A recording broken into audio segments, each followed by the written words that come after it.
Oh yeah, is it we're live on a Monday? Oh, Skeleton Cruise today. Is it Monday already? It is the 2 episode premiere of Skeleton Crew tonight. We have about 7 hours until this show airs, and we finally get to see what's going on with this Skeleton Crew show. Can Jude Law's character of Jod Na Nawood be trusted? What's going on with these kids' mysterious home planet, and will we be seeing the legendary pirate character in Star Wars named Hondo Ohnaka? And could we be seeing crazy other appearances of other legacy Star Wars characters? We're going to talk about all of it. Also, we have some Acolyte Season 2 news. Let's dive into all this. What's up, everybody? How's everybody doing on this fine Monday afternoon? What's up, chat? Okay, so yes, today's the day, the long-awaited day, the premiere of Skeleton Crew, December 2nd, 2024. This is it. 2 episode premiere tonight. And yes, we got some Christmas decorations going on here. Boba Fett's wearing a Christmas hat. Maybe fix that a little bit. Put that up there, you know. There you go. So we got some Christmas decorations going on here. But 'tis the season. And there's no better way to celebrate Christmas than with Star Wars, or the holiday season, let's say, with Star Wars. And Skeleton Crew starts tonight in 7 hours. Okay?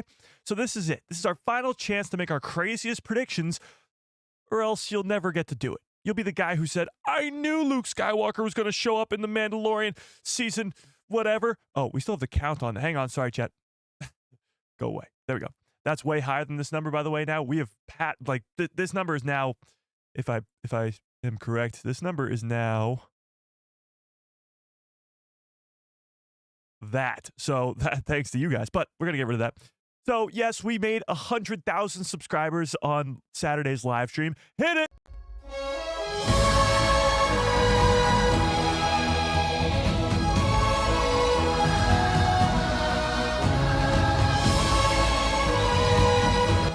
So if you were living under a rock for the last 48 hours, we did hit 100K on this channel, which is absolutely insane.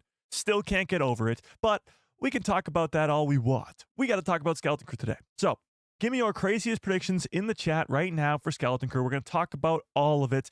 Watch the trailers, get hyped up, you know, the usual. We're going to finally predict what's going down in the Skeleton Crew show, as we're going to be seeing it tonight. Now, if you missed our amazing celebration on Saturday, let me give you a little sneak peek. Shout out to Kit Fisto for doing all these clips for me. Let's take a look at this, shall we? So if you missed it, at 100K, I promised that I would dump this entire cup of water, this good cup that follows orders, on my head, filled with blue milk. And you guys came through. You guys came through big time. So we dumped a giant cup of blue milk on my head, and it looked something like this.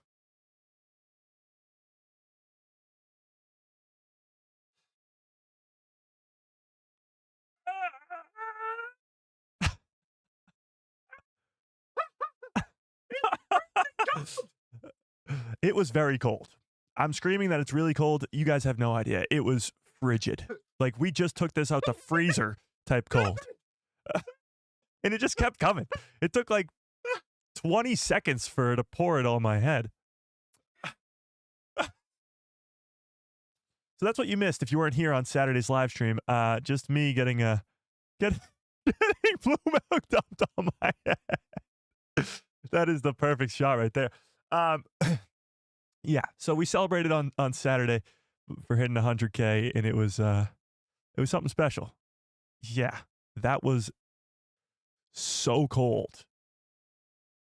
It was insane. It was so ridiculously cold. I don't even know. I can't explain it. It was just cold, okay? Think of the coldest thing on this planet. It was colder than that, or at least it felt like it.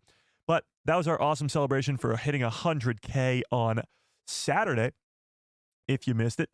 And now let's talk Skeleton Crew, shall we? We got a first official look that we kind of took a peek at on Saturday. We were a little bit distracted with other festive things, like hitting 100K. But we have a official scene from Skeleton Crew. We got new posters for the show. We got a bunch of things to get to. So without further ado, let's dive into all of this. First things first, let's say hi to everybody in the chat, shall we? Brandon Baker, what is up? Haja in the house. Navarro, how we doing? Agnes, what is up? Your pal Joe in the house. Star Wars Jedi Podcast, how we doing? Sklee Bean, what is up? Nathan, how we doing? Starship 66 in the house. 50 Thunder, what is up? Stanley, how we doing? Mando United K, how we doing? Fearless, what is up? Jack Robbins, how we doing? Kit Fisto, what is up? Samantha, how we doing? Thank you for congrats on the 100K. B-Man, what is up? Chris, what is up? Mace Cameron in the house. Trent, what is up? Mike, how we doing? All right, if I missed you, you know the deal. Just yell at me in the chat. Let's give everybody a nice little Hello there. General Kenobi. Okay, so we got to talk about Skeleton Crew. This is it, chat. If you ever wanted to make a crazy prediction, now is your time. I'm really getting pissed off about Boba Fett's freaking hat. Pull it down a little on this side. So maybe like, oh, what if we did that?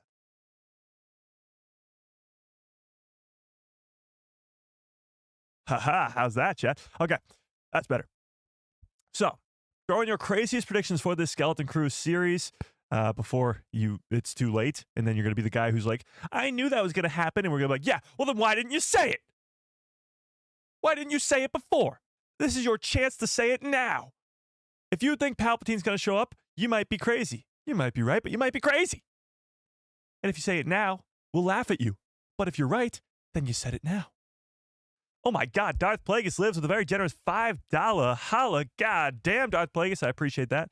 Says congrats on 100K. Thank you very much. How excited are you for Skeleton Crew? How excited am I? Ooh, interesting. All right, let's ask the class. Chat, on a scale of 1 to 10, how excited are you for Skeleton Crew? This is it. This is premiere day. On a scale of 1 to 10, the lead up, all the trailers have been leading to this. On a scale of 1 to 10, how excited are you for Skeleton Crew? Now, to answer your question, Darth Plagueis lives. By the way, Darth Plagueis, we got some news about you today. The Acolyte Season 2 just got a crazy update from Manny Jacinto, the actor who plays Chimere. We'll get to that later on in the stream, but keep that in the back of your minds. We do have an update on a possible Acolyte Season 2. So just, you know, your name is Darth Plagueis, so I thought I'd mention that. How excited am I? On a scale of 1 to 10, it's a 10. Now, if you asked me like 3 weeks ago, it'd probably be like an 8 or an 8.5. I was excited, but not like beyond excited. That was until we started getting all these trailers. Every day, a new trailer. And we had, of course, the big reveal, or the big change of Skeleton Crew history, of the line in the trailer, a crew of murderous pirates to a crew of murderous bounty hunters. And that might not sound like much, but oh, it is. Oh, it is. It's huge. Bounty hunters versus pirates in Star Wars, there's a big difference. So the trailers, the posters, the interviews with the cast and crew got me really, really hyped up for this show. Absolutely. Now let's take a look at the chat. 10 plus, 10, 8.6, oddly specific, 9.3, oddly specific, 4 out of 10, oh my God, 10 out of 10, 10 out of 10, a billion out of 10, 7.5, 8, 10, 10, 10, 8.5, 50 out of 10, okay. Scale of 1 to 10, about a 37, okay. Okay. Interesting. Interesting. Okay. Seems like the hype level is pretty high right now. Yeah, a bunch of 10s. Okay. We get it. No need to spam. All right, let's do this. Let's put up a poll in the chat. If you have not smashed a freaking like on the stream, I don't know what the hell you're waiting for. Let's put up a poll.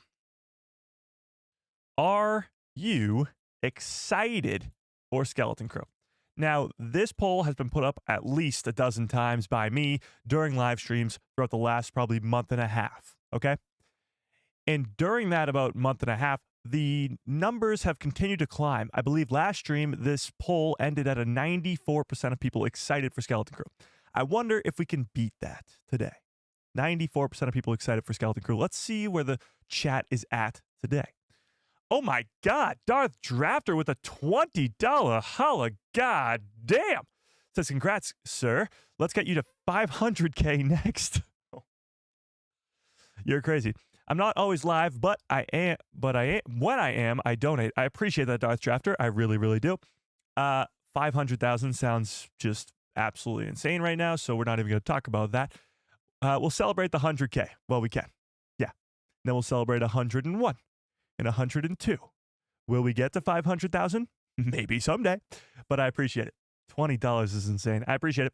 You guys were insanely generous on Saturday, so I appreciate it. Okay, let's talk about some Skeleton Crew, though.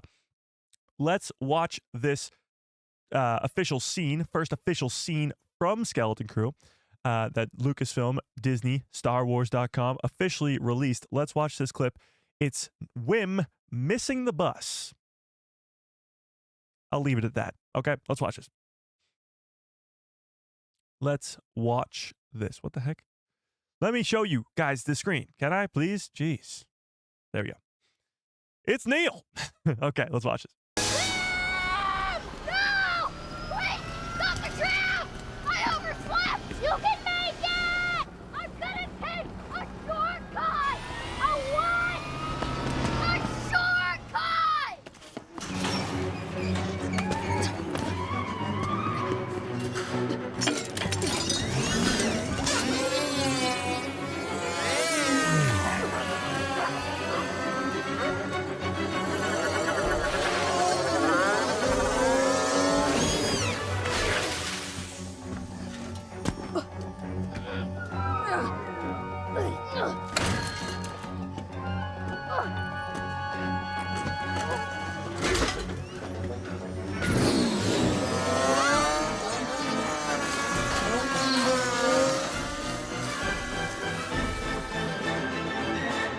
With eyes on your own desk until assessment is complete. If you skip a section, you will not be able to repeat it. No unauthorized data pads or comlinks are allowed during any of the testing sections. If you must use the refresher, remain seated and utilize your desk controls. If you finish a section early, Are sign you, up for Wim? the next section to begin. Any questions? What if, say, someone missed their tram, so they're taking a shortcut Sit and down, student. The test will begin shortly. Sit. Neil's already the GOAT.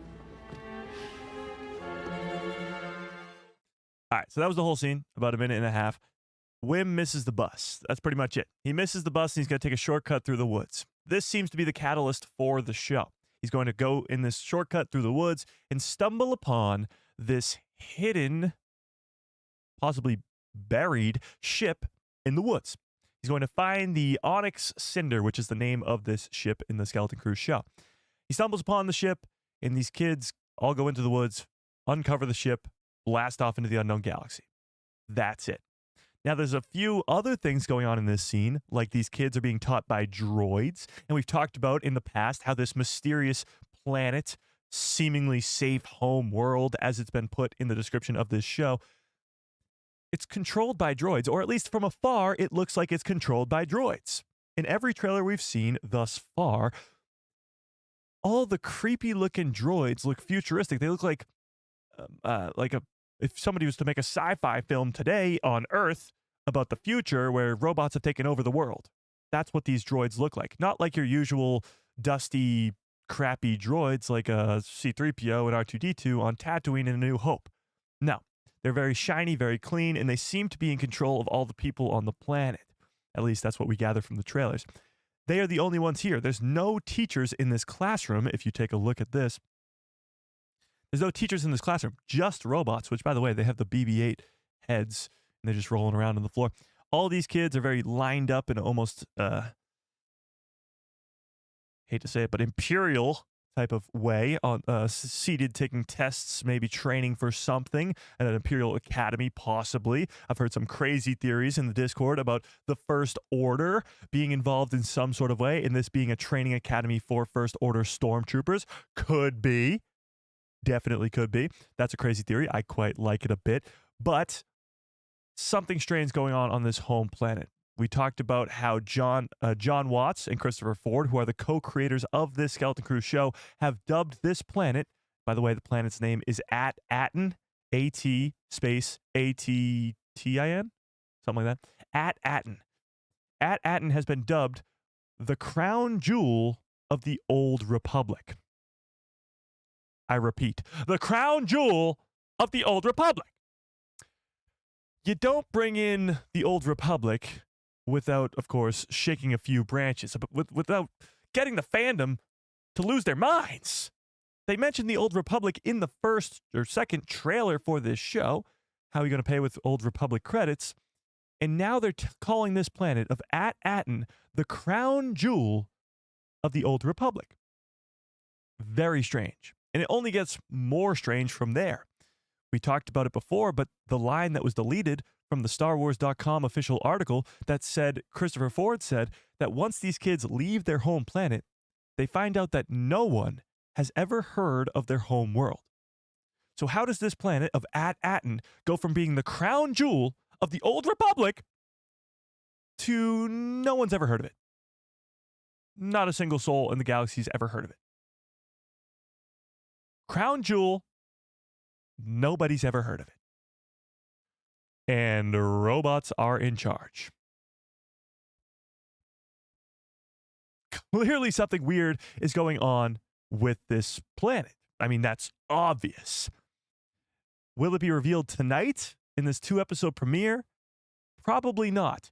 However, I would keep your eyes peeled for some hints, clues, whatever, towards the mystery of what's going on with this planet. We're going to spend a lot of time in this first episode, especially with these kids on the planet. And then they're going to blast off into the unknown galaxy, where we'll probably spend the majority of the time for the rest of the show in that unknown galaxy in wild space with Jude Law and all these pirates and everything. But focus in on this first episode on this home planet. Notice how there's no ships coming in or out. Every ship on the planet is tied to the ground via a railway. And notice how the droids seem to be in control. Something weird's going on with this planet. Hopefully we'll get some information and some teases as to what's going on here in the first couple episodes, and then we'll go on from there. Yeah. It's a parallel universe, Mike? No. Definitely not. Star Wars is not going to go down that route. Absolutely not. I love the First Order theory. It's not a bad theory. When you look at it, it looks like these kids are being trained for something, like an Imperial training post or something. I don't know. Maybe kids are being grown from a young age to join the First Order. But right now in the Star Wars galaxy, the First Order doesn't exist. So this would be the first sort of introduction to the First Order. I don't know. It's possible. Could even allow us to see a very young Finn, as Finn was taken at a young age to join the First Order. So, I don't know. It's possible. It's very possible. Or maybe even a young Captain Phasma? I don't know. Maybe Neil is Snoke. Think about it. No, but it's not the worst theory. I'll give it that. It's a crazy theory, but it's not the worst one. Yeah. Can you trust Jod Na Nawood? Okay, let's talk about Jod, okay? The man, the myth, the legend, played by Jude Law, the focus of the thumbnail for today's live stream, Jod Na Nawood. Now, clearly, we're not made to think we should trust this guy. When you look at all the promotions for this show, like this one, nope. This one, nope. All of them, I guess. Okay, let's see. I don't know where the trailer I'm looking for is, but the one where like, can we trust him? Can we trust him? Are you a Jedi? Of course. Like, clearly, Jod Na Nawood should not be trusted. However, who is he? Jod Na Nawood, chat. Who is he? Is he a Jedi? Is he a Sith? Was he an Inquisitor once? Did he just learn the Force somehow, some way? Just no connection to the Jedi or the Sith at all. Did he survive Order 66? Where the hell did this guy come from? Where did he come from? Where did he go? Where did he come from? Cotton Eye Joe. Chat? He's an older version of Cal Kestis? I do not like that theory. I don't. I actually hate it. And here's why. Cal Kestis is a new character in Star Wars. He's only been around since 2018, since Jedi Survivor, or sorry, Jedi Fallen Order. And he's become very quickly a fan favorite character. Cal Kestis, that is. And he is played by Cameron Monaghan. Now, Cameron Monaghan is a young and up-and-coming actor in Hollywood, but he is a great actor. And it would be a shame, an absolute shame, if they gave the role of Cal Kestis to somebody else, even an actor of the caliber of Jude Law, who I love. It would be a shame. He doesn't look enough like Cal Kestis, especially when you have the actor himself, Cameron Monaghan, who looks exactly like the character because it's his face. It would be a bad idea. Bad idea. However, could Cal Kestis show up in this show? That's a different question. Now, tell me in the chat if you think Cal Kestis will show up in Skeleton Crew. But since this show has been announced over 2 years ago now, since the show has been announced, I have always been of the mind that Cal Kestis will show up in this series.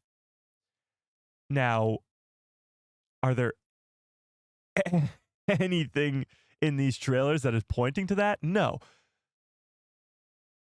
Do I have any reason or any evidence to back up my claim that I think Cal Kestis will be in this Skeleton Crew series? No. But it's just always been in the back of my head. I always thought that Cal Kestis would be showing up in live action in Skeleton Crew because I think at some point he's going to play a major role in the Mandoverse, in the Mando trilogy that's coming out, because he and his girlfriend Marin, who's a Night Sister, have direct connections to Dathomir and the Night Sisters of Dathomir, which Thrawn is now on Dathomir with the Night Sisters of Dathomir. So it would make sense for Cal Kestis and Marin to be brought into live action to play a role in this upcoming Mandoverse trilogy. And if you want to bring Cal Kestis into live action and you want Skeleton Crew to get crazy numbers, why not put Cal Kestis in Skeleton Crew? He could have a connection to Jod Na Nawood. Maybe he even trained him or saved him via the hidden paths during the time of the Empire, right after Order 66. It's possible. They're probably around a very similar age. Jod being a little bit older, but not by much.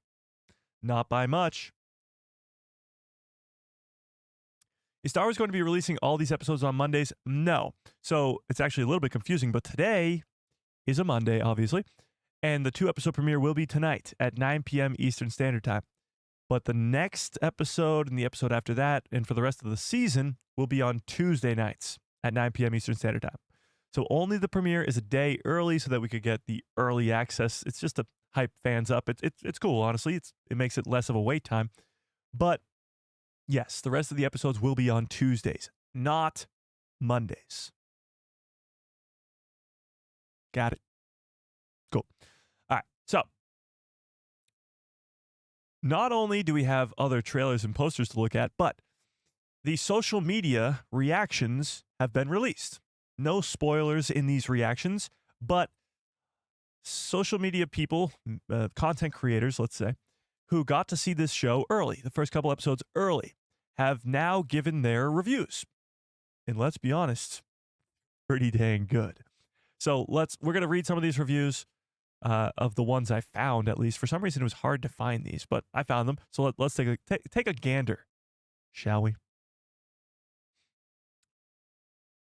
Skeleton Crew first social media reactions reveal what to expect from Disney Plus's latest Star Wars series. The first 2 episodes of Skeleton Crew were screened in the UK this weekend, and that means that we have the first reactions from fans, influencers, and at least a couple of critics. And there's an overwhelmingly positive.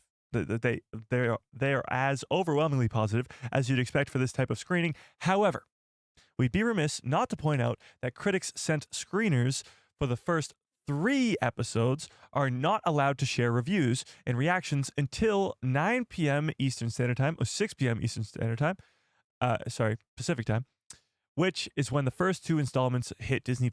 So the critics who saw the screening of the first 3 episodes cannot say anything until tonight after the first 2 episodes have released. Yeah.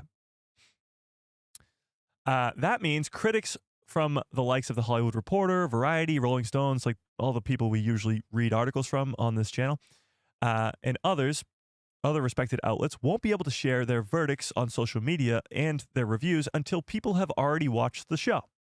So until the audiences have already made up their mind, then we get to see their reviews. This is far better and an improvement from what they've been doing in the past.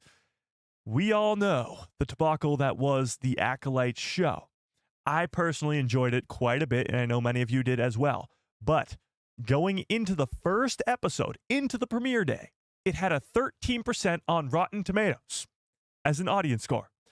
That's not good. Yes, the critic score was like an 86 at the time, but 13% on audience score before any of the audience had even seen a single frame of the show. That's bad. Audiences really already made up their minds before they saw the show. So they're trying to avoid that with Skeleton Crew by not allowing any of these critics' reviews to come out until the show has already aired. So you don't make up your mind based off of what the critics say. Because if the critics say it's good, but, or it's terrible, but, or it's great, and you don't care. They want audiences to make up their own minds. Let's keep reading. The buzz surrounding Skeleton Crew is relatively minimal, and I have been noticing this over the last couple weeks. The hype level has grown inside of us hardcore fans, for lack of a better word. The hardcore fans of the Star Wars fandom have gotten really excited for this show. Tell me in the chat if you're one of those people, or give me a one into the chat if you're one of those people. It's grown very strong in the Star Wars fandom. The problem is the sort of normie fans, the people who only watch like the movies and some of the shows, like The Mandalorian or whatever, they're not really excited for this show because they don't know what to expect. We don't really know what to expect, but the mystery that we're talking about of this mysterious home planet, Jod Na Nawood, pirates, possibly seeing Hondo Ohnaka, possibly seeing Cal Kestis, that's why we're so hyped up. Normie fans don't have that. They just don't. They're going to watch it if it's good and not watch it if it's not. Simple as that. The problem is they're not going to watch it at all if the hype is not there. So the buzz surrounding Skeleton Crew is relatively minimal, and that needs to change. These first two episodes could change it drastically if they're really, really good, and then the word of mouth gets around to the rest of the people that this show's the shit. Well, let's keep reading. Something that likely wasn't helped by the mixed response to The Acolyte earlier this year. So Star Wars is coming off the backs of one of their most divisive Star Wars projects of all time. It's The Acolyte and it's The Last Jedi. Whether you like them or not, they're very divisive when it comes to the Star Wars fandom. People either love it, people either hate it, or they're somewhere in the middle and their opinions don't matter, I guess. But when it comes to The Acolyte, it was a civil war in the Star Wars fandom for months until the show was canceled for its second season, which we also have some news on today. But we're coming off the backs of that being the last Star Wars show. So Skeleton Crew might take the hit for that being the last show. So many Star Wars fans are scarred or feel sort of a little hesitant to jump back into the Star Wars universe after the Acolyte show was not their favorite. We'll put it lightly. So Skeleton Crew might have some sort of backlash just because of the Acolyte itself. Then there's the fact that despite this show taking place around the same time as The Mandalorian, it looks to be a standalone adventure with few ties to what's happening in the wider Star Wars galaxy. I don't think that this statement is going to reign true throughout the entire series. I think there will be connections, or not only connections to the Mandoverse via The Mandalorian, Ahsoka, the Book of Boba Fett, but also like character connections. Possibly seeing a Carson Teva, possibly seeing a Harrison Dula, or even Din Djarin himself with Grogu. I think there will be a lot of connections between this Skeleton Crew show and the other Mandoverse shows that are happening at the same time, which is The Mandalorian Season 3, Ahsoka, etc. There's no reason for them to put this story in this time period if it's not going to connect to the rest. Especially because Dave Filoni's getting a Mandoverse movie, and that Mandoverse movie is a combination of all these Mando shows. Not just The Mandalorian, but the Book of Boba Fett, Ahsoka, and the Skeleton Crew show too. So these Skeleton Crew characters will be connected to the rest of the characters at some point later down in the timeline. Yeah. Still, though, Judging by the early reactions alone, it sounds like a fun 80s style, Amblin inspired romp that we expected when it was first announced. Whether fans want Stranger Things meets Star Wars remains to be seen, though it sounds like the series is aimed to a much younger audience. Now, this is very interesting. We've heard time and time again in interviews, Jude Law, John Watts, Christopher Ford, all of them talk about how this is not a kid show. I literally just watched a video before we went live today of Darth Maul chopping people's heads off in the Clone Wars. So when Darth Maul comes back with Savage Opress, his brother saves him in the Clone Wars, and he's trying to get Obi-Wan's attention. He's trying to get Obi-Wan to come to him. And he goes to this planet of innocent pedestrians, I guess, and he lines them all up and chops their heads off and sends the message to the Jedi and says, Obi-Wan, come get me. And the caption just said, when people say that Clone Wars is a kid's show. Like, this Skeleton Crew show is a kid's show as much as the Clone Wars is a kid's show, where Darth Maul's chopping people's heads off, killing Satine through the chest. Like, what are we talking about here? Star Wars is always made for that 13, 14-year-old kid. But we're all still here. We're all still here talking about it. So to say that Skeleton Crew is going to be just for kids is just absolutely insane, and I see it being on the lines of a Clone Wars or Star Wars Rebels type thing. But let's read these reviews, shall we? All right. So this is coming from Phil Roberts, and he says this. John Watts' Skeleton Crew is a blast. The series effortlessly captures the spirit of the Goonies. Keep that in mind. To deliver a fun, kid-centric Star Wars adventure. It's an energetic, fun story that expands the sandbox with its light-hearted tone. Great score, great performances, solid start. Again, it's just a start. Oh, what? No. Oh, okay, we're good. So let's take a look at this for a second. The first thing is he mentions Goonies. This show is extremely, and I mean extremely, based off of or inspired by the movie from the 80s called Goonies. Now, if you've seen that movie, the parallels, the connections, the connection there is clear. It's a bunch of kids going off on this crazy pirate adventure. It's the same thing. It's just in the Star Wars galaxy. Now, with that being said, talk about it being kid-centric. That does not mean it's for kids. It means it's centered around kids. Why do I keep doing that?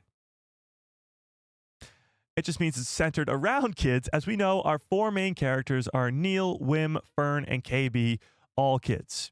Yes, Jod Na Nawood is played by Jude Law, and he's not a kid, but the main four characters will be those four kids.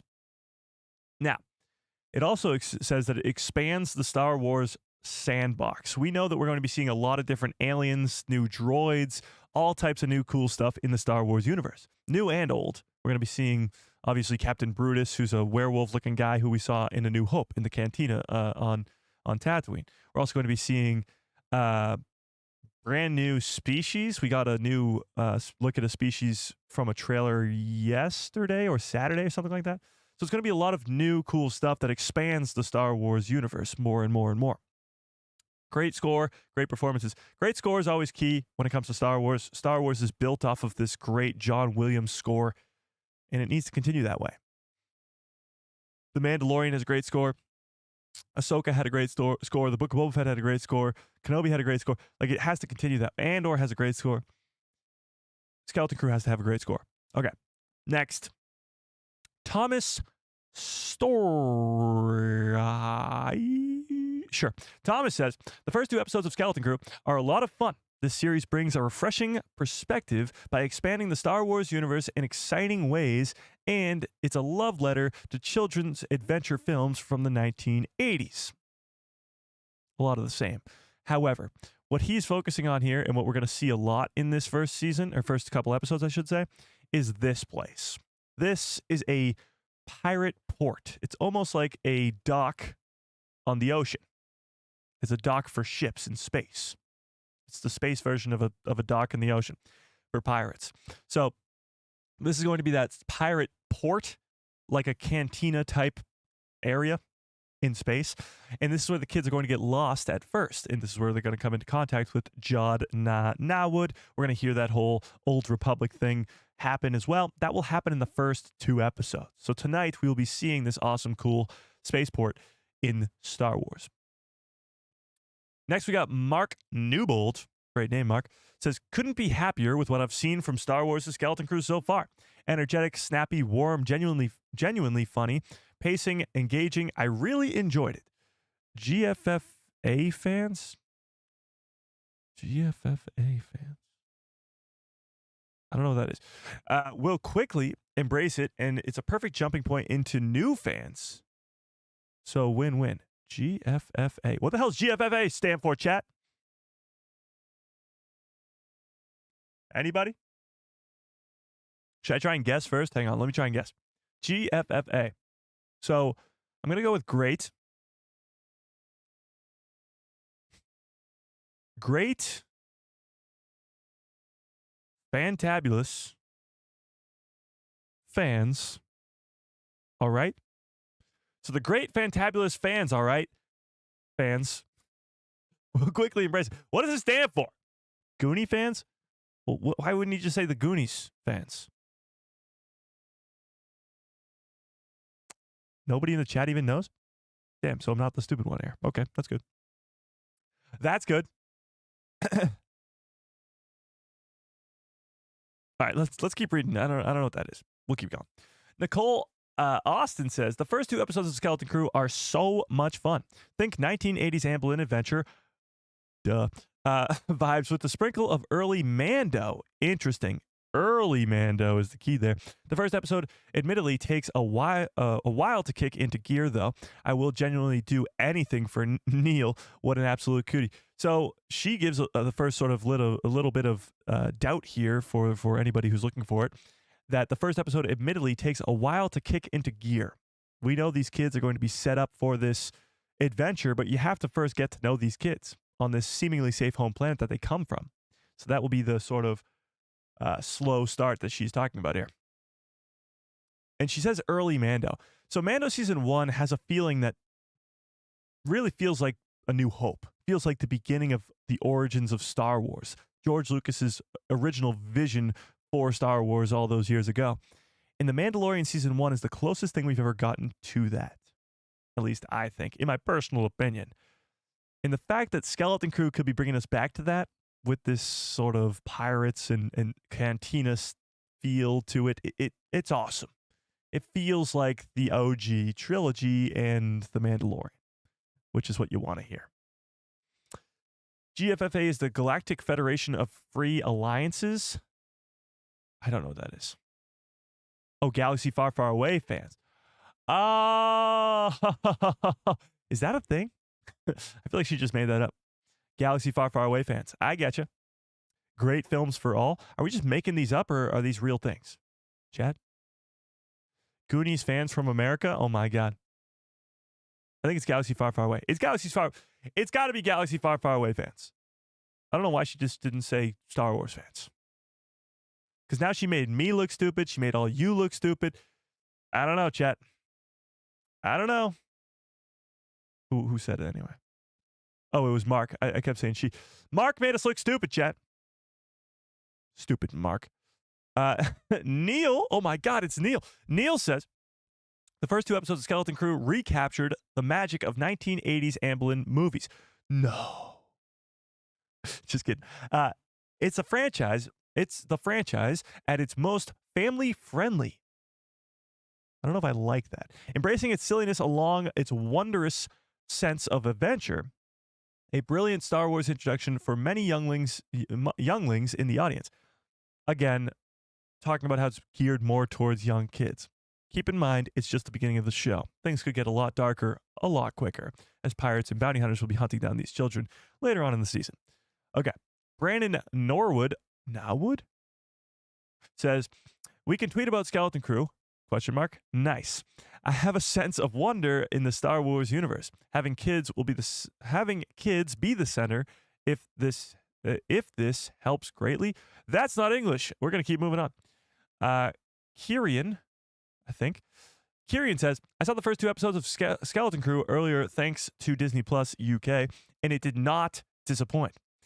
The surprising opening, a wonderful cast, and an intriguing hook for the rest of the series. This is what I've been looking for. Let's take a look at this guy. This is what I've been looking for. An intriguing hook for the rest of the series. Episode 2, I have no doubt in my mind, Episode 2 will have a massive cliffhanger ending that will set up Episode 3. This is how it works, chat. This is how it always works. With every show we've ever seen, this is how it's always going to work. We are going to get a cliffhanger ending on the premiere. It gets people way more excited for what's to come next. It gets people talking about the show because the premiere had a cliffhanger, and that's what we want to hear. This is great news. Yes, we're going to be like, what the hell? I want it to be next week already, but that's the best part. Speculating every week is huge. So a intriguing hook for the rest of the series is great to hear. What he talks about here is a surprising opening to the show. I assume that the opening to the series is just going to be the kids on the planet, but it might not be. It might focus on Jude Law in the opening scene, set him up, and then go to the kids on the planet. It's possible. They can't leak anything out. They can't spoil anything with these reviews. That's the closest we're going to get to it. A surprise opening and an intriguing hook. Interesting. Interesting. All right, let's keep reading. Chris Connor says, okay, thought Skeleton Crew was pretty solid. Great score, and I look forward to seeing more of Jude Law. Likable ensemble and a refreshing family-friendly series, which really suits the release window. Review to follow for that. Okay. So he seems to be pretty, he says, okay, thoughts were pretty solid. Pretty solid. He says he wants to see more of Jude Law, of course. And it's a family-friendly series, which is suitable for this release window, which is the sort of Christmas holiday season type deal. Mark again? This is the same one. For some reason, we got to see Mark make us look stupid twice. Stupid Mark. Okay, so Star Wars Skeleton Crew follows the journey of 4 kids who make a mysterious discovery on their seemingly safe home planet. And get lost in the strange and dangerous galaxy. Finding their way home and meeting unlikely allies and enemies will be a greater adventure than they ever imagined. This was the original synopsis for the show that was released well over a year ago now. The series stars Jude Law, Ravi, Ryan, Karina, sure, Robert, and others. Okay, John Watts and Christopher Ford are led as the head writers and also serve as executive producers alongside of Jon Favreau, Dave Filoni, Kathleen Kennedy, and Colin Wilson. Chris, Karen, and Carrie are also co-executive producers, and Susan and John are producers as well. Premieres tonight on Disney Plus. So, all positivity. Haven't seen a negative review yet. Obviously, it's still very early. There could be a lot of negative reviews coming. I don't know. I haven't seen the first 2 episodes yet, but a good start, to say the least.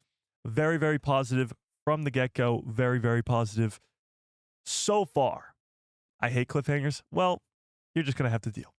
Cliffhangers are the best when it comes to Star Wars shows because that means every week we have something to get hyped up for. Yeah.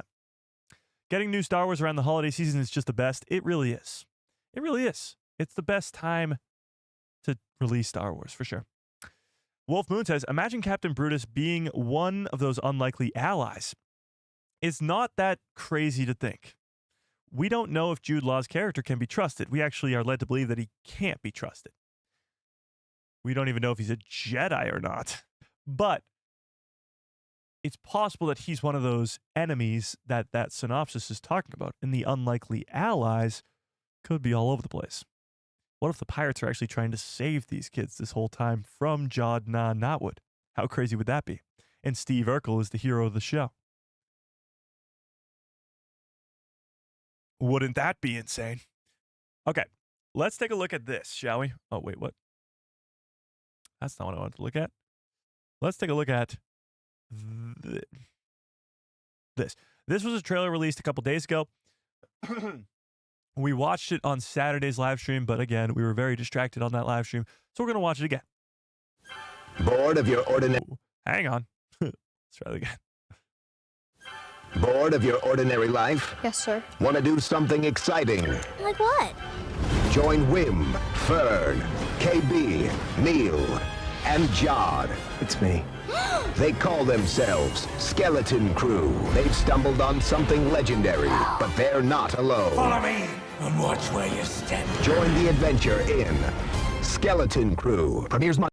So, obviously a cool little style of a trailer here, but there's a lot of hidden things in this trailer that fans have noticed over the last couple of days that kind of blew my mind.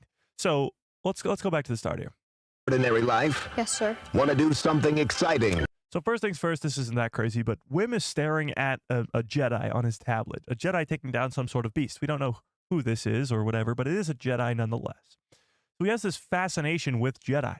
So when he finds a Force user in the galaxy, he's gonna trust him with all his being because he's gonna tell him that he is a Jedi and he's gonna believe him. Why wouldn't he believe him? Like what? Join Wim, Fern, KB, Neil, and Jod. It's me.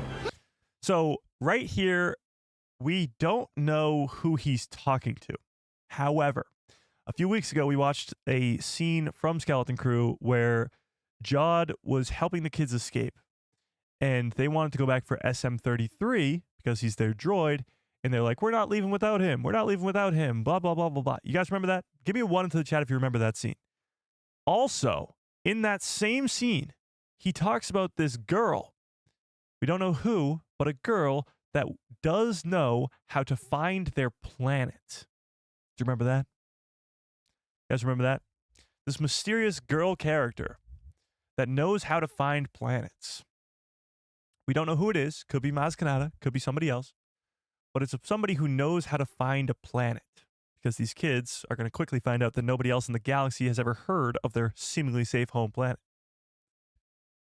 Now, I'm assuming that that person is going to be right here in front of them. I don't know for sure, but it's definitely going to be a pretty big reveal as to who is on the other side of this camera screen. This location has been all over the marketing for this show. Everywhere. Everywhere.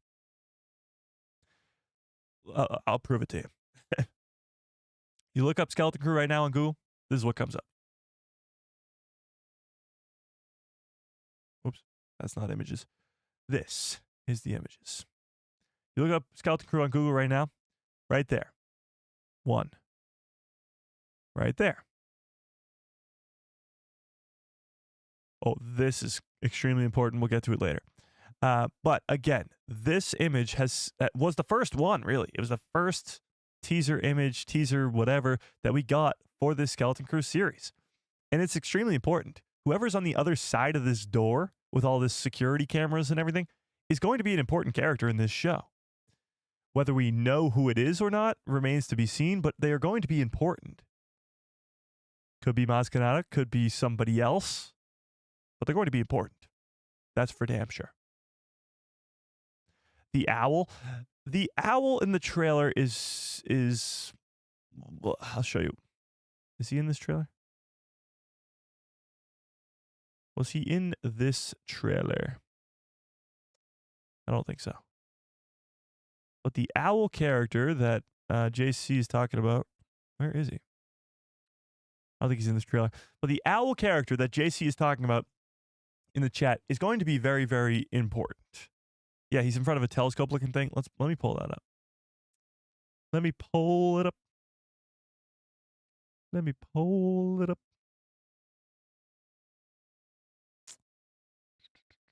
Oh, yeah. Hang on. Whoa, that's not it. Zoom out. Hang on, chat. Oh, here we go. Shout out to Navarro for posting this on the Discord. If you guys are not yet in the Discord, there's a link in the description below to a Discord called The People Who Love Star Wars. Go join it immediately. Okay. So this owl-type creature, we don't know who he is. Actually, he does have a name. I forget what it is, though. It's something weird, though. A bunch of random letters. He's wearing some sort of New Republic outfit, which is pretty interesting. But he is standing right in front of this, or she, I guess. We don't even know. But is standing right in front of this telescope. Or it looks like a telescope. Could he or she be the one who's going to find these kids' seemingly safe home planet? Possibly. Possibly. But we don't know. You can see some sort of star maps over there. Something like that. Could be. Could be the owl to find their way home. Could be. All right, let's go back to this trailer, though. So this, whoever's on the other side of this screen is very important. They call themselves Skeleton Crew. They've stumbled on something legendary. They stumbled on something legendary. Not a ship on their home planet. Not just some buried treasure or anything like that. Something legendary. They stumble upon a ship. Nothing about a ship is legendary unless it's an Old Republic ship or something crazy like that. Old Republic credits. SM-33 looks old as hell. This planet being the crown jewel of the Old Republic at one point. I don't know. Something's lining up. We talked about this, but these weird satellites up in the sky, possibly having something to do with this seemingly safe home planet. Legendary, but they're not alone. Follow me and watch where you step. I think SM is actually, yeah, you can tell, is in the treasure vault right now. Right behind him is that Weequay skull. That seems to be a golden Weequay skull. And they are in the treasure vault. And he says, like, follow me and watch out for booby traps or something. Follow me and watch where you step. Join the... And watch where you step, he says. They're not alone. Follow me and watch where... And they show the owl as well. Right there. And watch where you step. Join the... Is this also the treasure vault? Oh no, this is the ship. This is the ship. I mean, it looks old as hell. They got vines growing all over the place. It's been there for quite some time. I don't know, Chet. Join the adventure in... And then we always are seeing these X-Wings all over the place. But what Navarro brought up in the Discord, and a bunch of you guys brought up in the Discord, is that they are shooting at these X-Wings. Adventure in Skeleton Crew. Take a look at this. Whoops, that is very zoomed in. Hang on.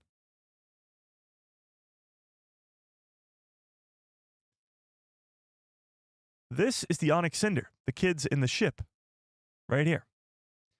They are shooting, Wim is shooting at the X-Wings behind them. Why would he be doing that? New Republic is not trying to capture them, or are they? Is Jude Law convincing these kids to shoot at the New Republic X-Wing fighters that are chasing them? What's going on here? This might be revealed very quickly that Jude Law is not going to be a good guy if he's telling the kids to shoot at the good guys. The New Republic, to us as the audience, they're the good guys. They're Harrison Dula, Carson Teva. They're the good guys. Leia Organa. Why are we shooting at them? What's going on here, chat?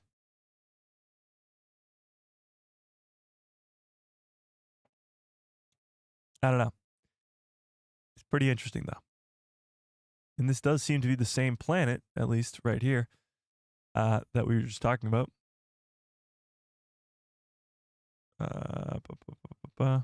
Me. That planet. Seems to be the same planet. The weird moon-looking planet. Very interesting. Why would they be shooting at the X-Wings?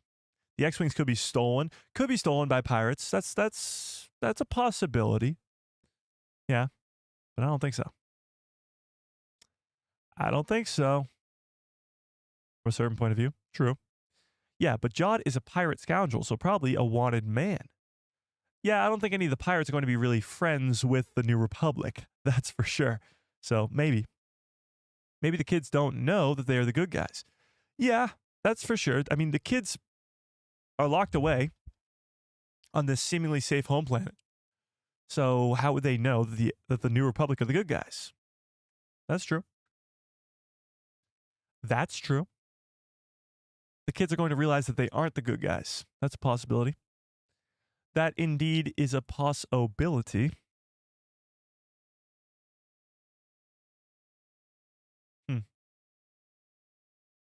Let's talk about this.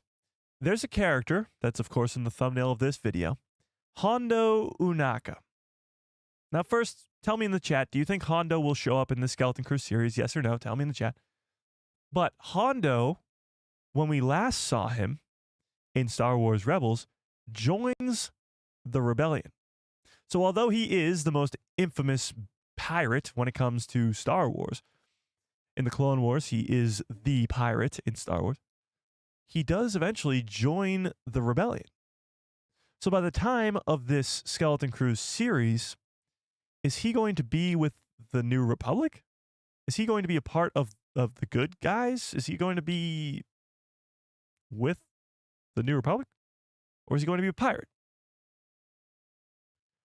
Hondo Ohnaka, to me, seems like a no-brainer. Seems like obviously he's going to show up. We have so many connections to him and stuff pointing towards him. If I can find this trailer really quickly. Was it this trailer? Or was it this trailer? I think it was this trailer. All right, let's take a look. No, it wasn't this trailer, was it? Ever want to do anything? What? What do you think it is?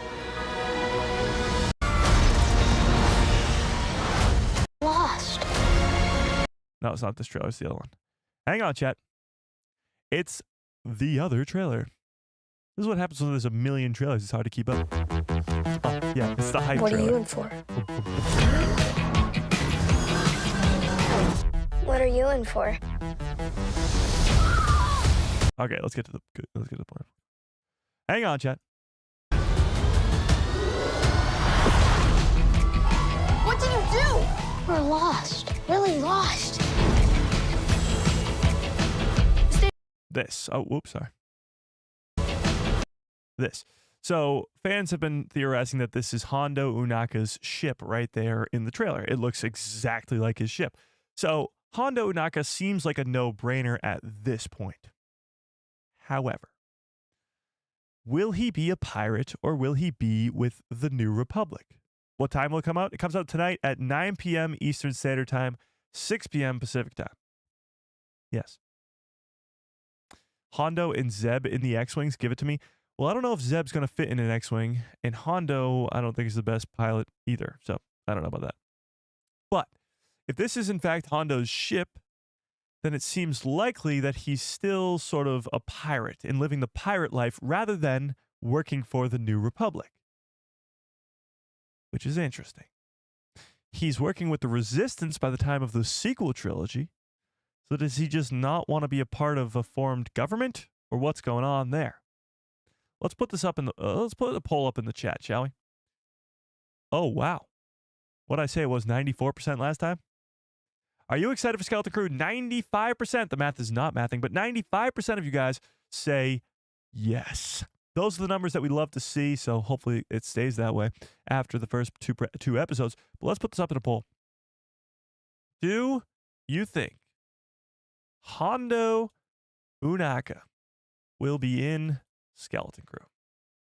Now, I'm not saying he'll be in tonight's episode. That's very unlikely. But will he be in the show at all? Yes or no? Let's see it. Let's see it, chat. No, that's 3 a.m. in my country. Can't watch it. Damn. You could always just stay up till 3 a.m. You could always just stay up until 3 in the morning. Holy crap. Right off the bat, 93% of you say yes, you think Hondo Ohnaka will show up in this show. Now, I follow that with a follow-up question. Will he be a good guy?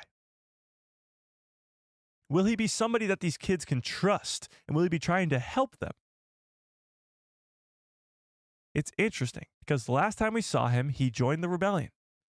That was still like 12 years, 13 years before this show takes place. And then when we see him at Galaxy's Edge, he's with the Resistance. But that's another 25 years after this show. So we're kind of right in the middle area of that. What is up with Hondo Ohnaka? Hondo isn't a bad guy. I don't think he'll be a bad guy, but being a pirate versus being a New Republic employee are two very different things. Pirates don't do government, but they will still be good. Interesting.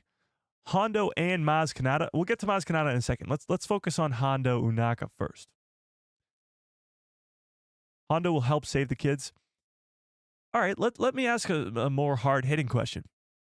The treasure that we see in this trailer, or in all the trailers, I should say. Treasure. Is this treasure right here? Is this treasure, Hondo Ohnaka's? You got the Weequay skull right there. But is it his?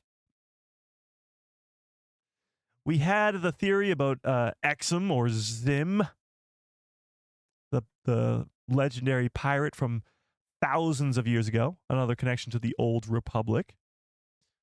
Is it possible that this treasure is thousands of years old, been hidden away? Or is it Hondo Ohnaka's? Treasure room is very Indiana Jones-like. It is. And what's just happens to be a coincidence is that an Indiana Jones video game releases next week. Coincidence? I think not.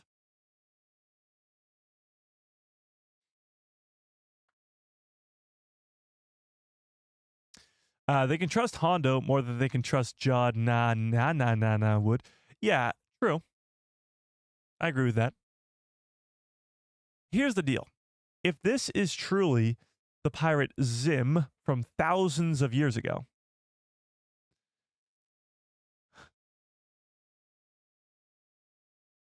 and it's on the kids' seemingly safe home planet that was once dubbed the crown jewel of the Old Republic, then all of these weird points about this show are coming together. All lines are pointing to one thing. This home planet that has been forgotten by the rest of the galaxy. Nobody else in the entire galaxy knows about these kids' seemingly safe home planet. Nobody. It was once the crown jewel of the Old Republic. And Jude Law is looking for this treasure, or at least we're led to believe he's looking for this treasure. And this treasure, right here, could be on the kids' home planet.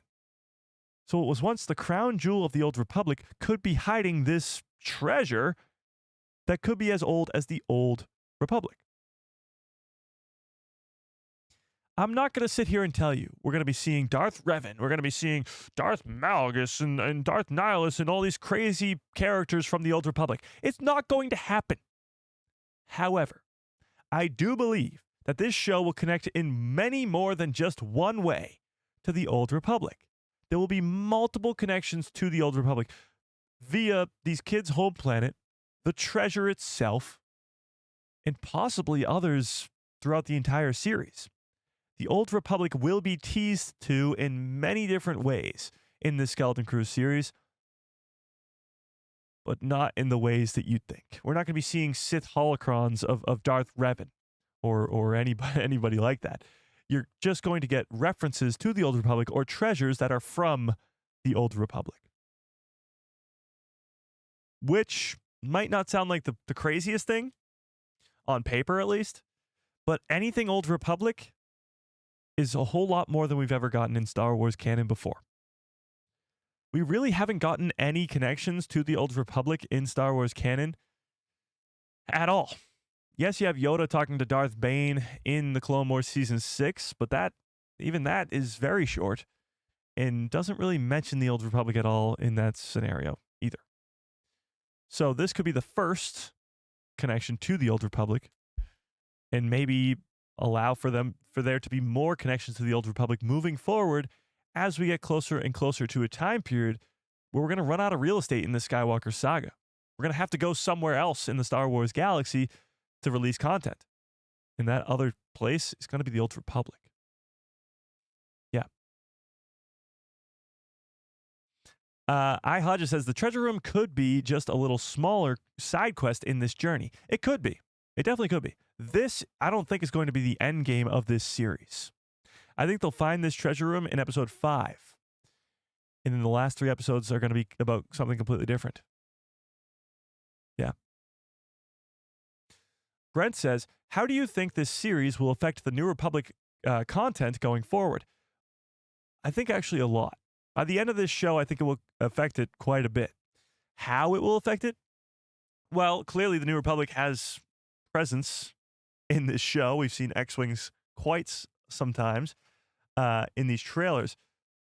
But it's already been confirmed that Dave Filoni's working on a Star Wars movie that will have these characters involved in it. Like Jod Na will likely be in Dave Filoni's Mandoverse movie. Yeah. My Yoda thing is backwards. That's better. So I think it will connect a lot, actually. The Old Republic they mentioned in the prequel era. Yeah, they did. But you're talking about it being the prequel era. I think it will be in some instances, but not all of them.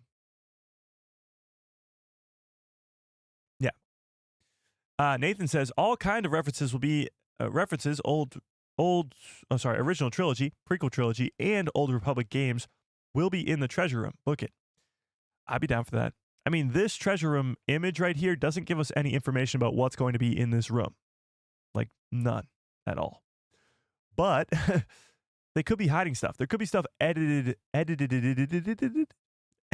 out of this frame where there could be holocrons or something. I mean, lightsabers for all we know. I don't know. But there could be something in here other than just gold. Yeah. Star Wars politics, what's up?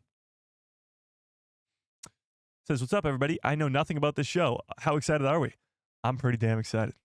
Honestly, the knowing nothing about this show, and we know a little bit, but knowing very little about this show is what's got me really excited. Soundwave Chronicles, how we doing? Here we go. Big night for Star Wars fans. Oh, yeah. Big. Huge.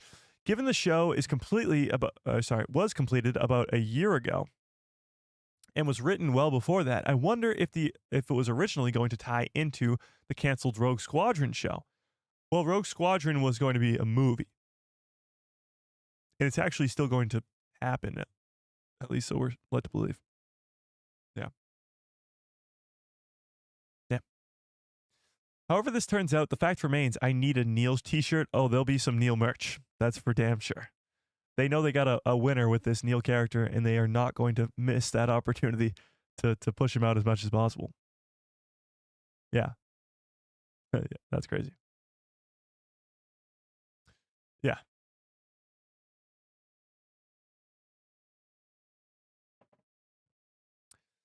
Yeah. Oh, speaking of Star Wars movies that aren't going to or are going to happen, this news just came out today, 3 hours ago from Screen Rant. Skeleton Crew was originally going to be a movie.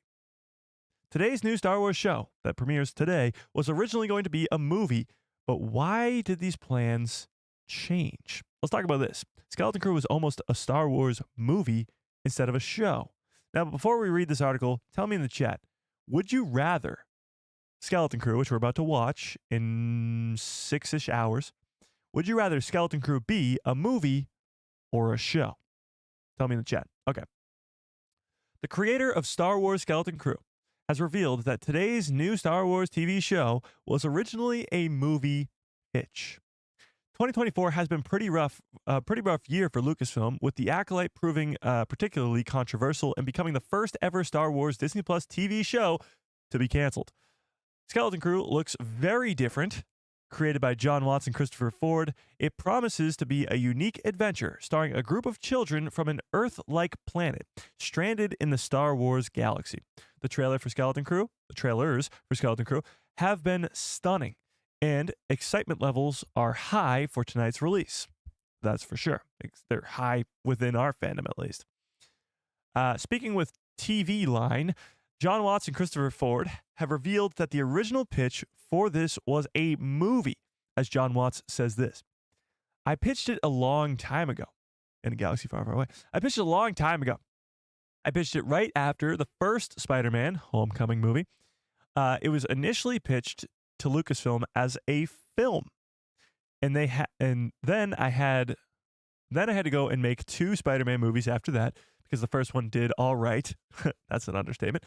Over time, Jon Favreau made The Mandalorian, and Disney Plus came into existence. So when he pitched Skeleton Crew to Lucasfilm, Disney Plus didn't even exist at the time. Keep that in mind. Disney Plus came into existence, so it evolved as the Spider-Man movies were being made into a show.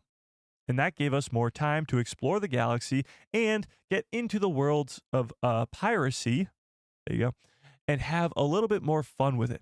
And once I finished the third Spider-Man, No Way Home, we could finally get to work making it. So it was originally pitched as a movie before Disney Plus even existed, and then once The Mandalorian kicked in, once all that other stuff happened, then they were like, okay, we'll make it a show. And it seems like it'll work better as a show. To me, Skeleton Crew, I don't think would ever work as a movie. I get the premise. It's like Goonies, and Goonies worked as a movie. But I think it works so much better as a show. I've said it a million times. Star Wars belongs on the big screen. That's where it's supposed to be. That's where it's always supposed to be. But with Skeleton Crew, with The Mandalorian show, now it is going to the movies, and that will be a different type of media, but the show itself, Ahsoka, Book of Boba Fett, The Acolyte, Andor, that works better as a show.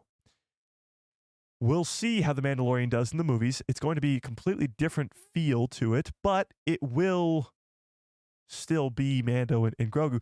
But Star Wars is meant to be in the movie theaters. However, shows still need to exist, live action ones and animated ones. And I think Skeleton Crew works so much better as a show. But tell me what you think in the comments below. Yeah. Justin says, somehow Star Wars has returned in December. This is where the fun begins. Indeed it is. This is where the fun begins. Oh, yeah. I feel like we could be heading for a mystery of the week, which is similar to the Mando creature of the week type format. I don't know if it's going to be a mystery of the week, more like a mystery of the weeks, as a lot of this stuff is not going to be revealed until later on, way later on in the season. We'll get back to that article in a second, but Jude Law revealed that his favorite episode, yeah, here we go. Jude Law revealed that his favorite episode and where they would reveal the most about his character would be in episode 7. Skeleton Crew star Jude Law says much about his character is revealed in episode 7 of the series, which is his favorite episode.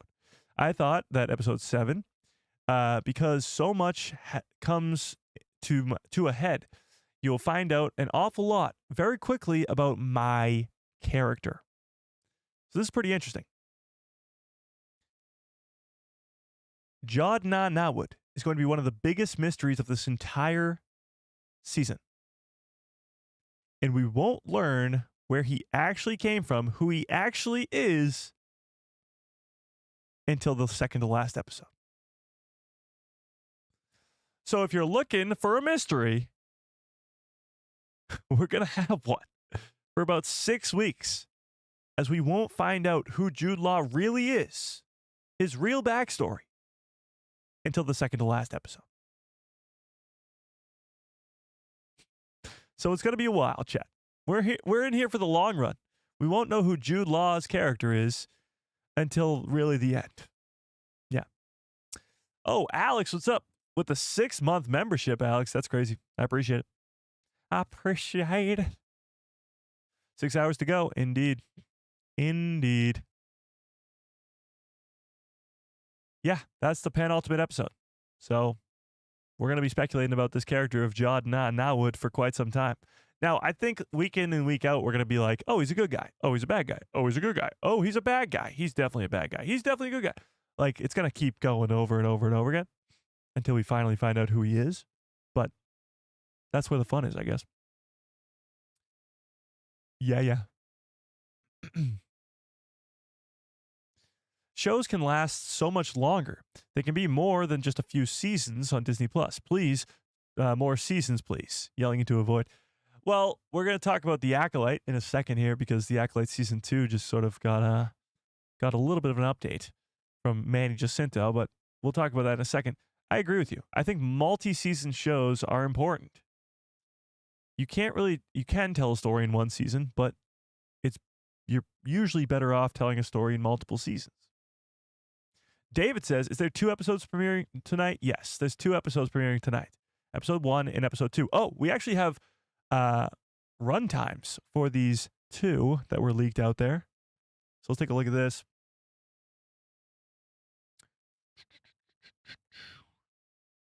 The run times have been revealed for this series. At least they've been leaked out. So this might not be 100% confirmed, but this guy who is leaking them out is very reliable.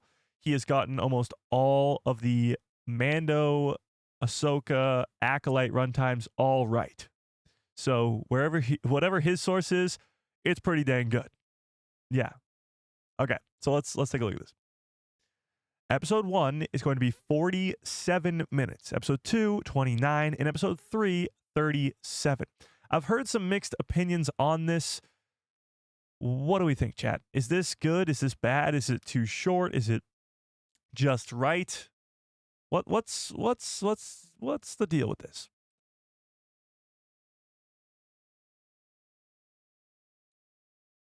Episode 1, 47 minutes. That seems good. Seems good. 29 minutes for episode 2. Now, granted, it is a 2-episode premiere, so both of these 2 episodes will be coming out tonight.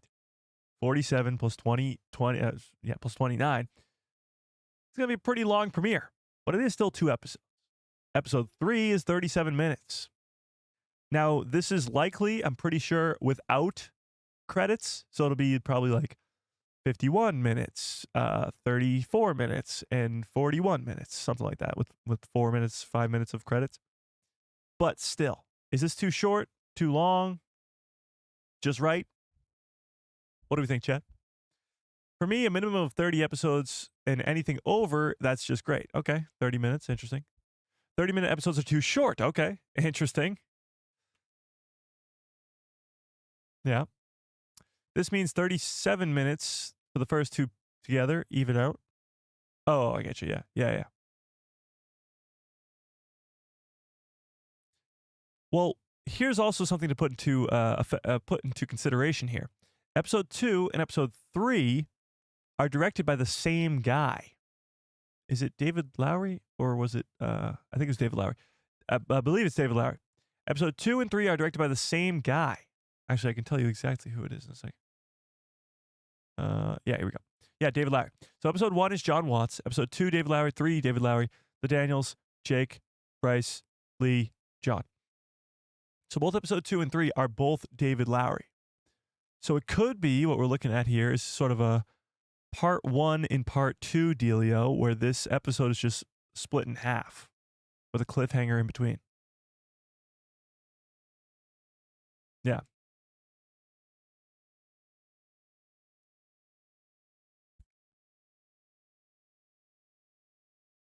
Chris says episode 1 is spot on with the 47 minutes. Episode 2 is way too short, and episode 3 is a little short. Okay, interesting. Dominic, what's up? Here's the deal. You have stuff that's coming out from other places. Look at, for example, The Penguin that just came out. I just finished watching that on HBO Max. And that show, I believe, correct me if I'm wrong, all the episodes were around 45 minutes to an hour. This conversation comes up every time we have a new Star Wars show. Are these episodes too short? And I remember back to, I believe, The Acolyte. Maybe. We were talking about runtimes and what is the best runtime. And if I remember correctly, we settled upon 40 minutes or more being good. 45 or more being like great, and anything over 50 minutes is like fantastic. But these are 30-minute episodes we're talking about here. 29 minutes, 37 minutes. A little on the shorter side. Now, 47 minutes is pretty great, and we're getting 2 episodes tonight, but I'm intrigued to see what you guys think. It's more time to tell a story. It's interesting because these run times are so stagnant. They're all over the place.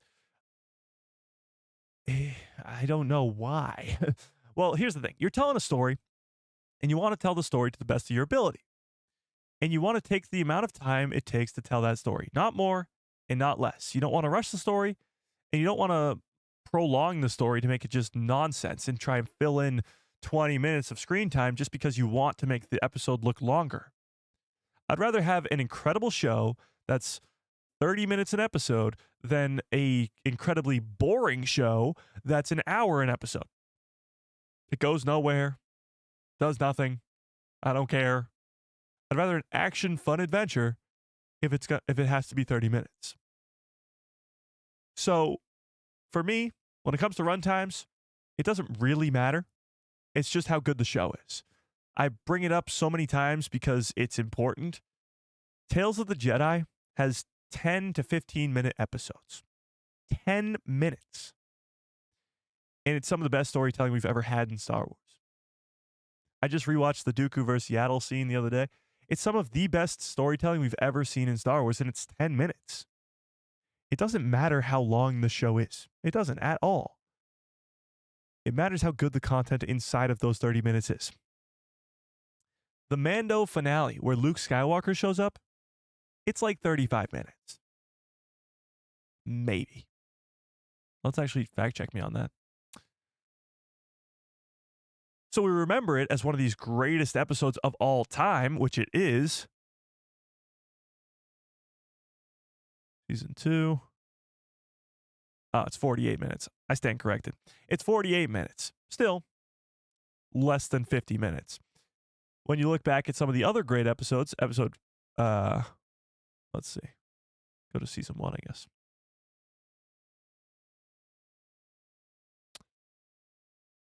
A lot of the season 1 episodes are anywhere from 34 minutes to 48 minutes, 49 minutes. Oh, 45 minutes. Yeah. Very similar to the Skeleton Crew numbers. Wow, I don't remember them being this long. Oh, 33 minutes, 45, 37, 42.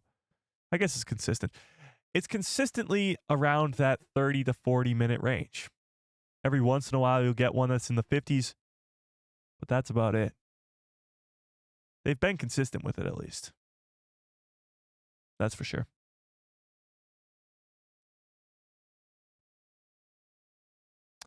Aaron says, it depends on how much storytelling they're trying to do over the course of the season.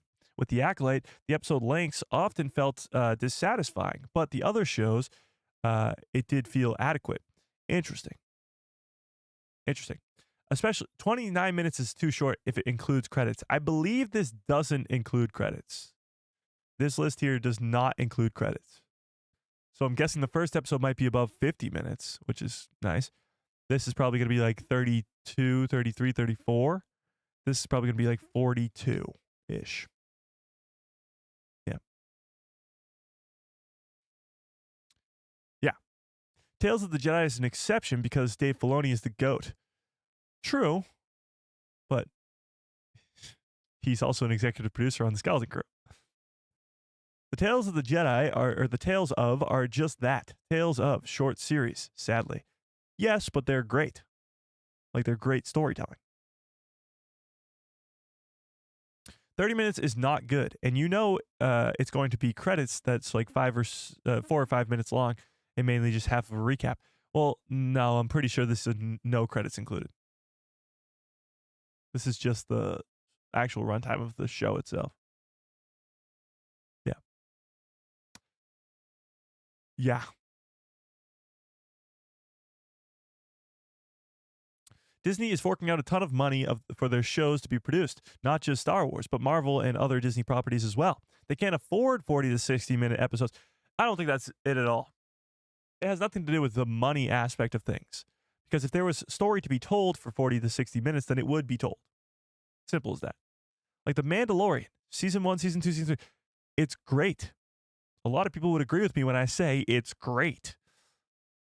And it's still that same 33-minute episode every once in a while, 37-minute episode almost every time, 40-minute episode almost every time. It's not that they don't have the money, it's that the story makes it that long. Like, that's what the story entails it to be. Yeah. It's only 2 episodes later on, not the 3. What?